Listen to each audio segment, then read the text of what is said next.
If you're experiencing issues with Rocket League multiplayer not working, follow these steps to troubleshoot and optimize your gaming experience. Step 1. Check server status. Visit the official Rocket League server status page to see if there are any ongoing outages or maintenance. If the servers are down, you will need to wait until they are back online. Step 2. Restart your game. Close Rocket League completely and restart it. This can help clear any temporary glitches or connection issues that may be affecting multiplayer functionality. Step 3. Verify game files. If you're playing on Steam or Epic Games, use the built-in feature to verify the integrity of your game files.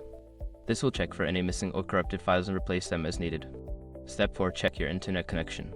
Ensure your internet connection is stable and fast enough for online gaming.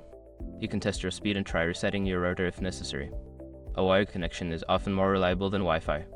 Step 5. Adjust network settings. If issues persist, consider adjusting your network settings.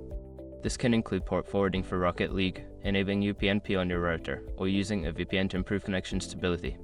By following these steps, you should be able to resolve multiplayer issues in Rocket League.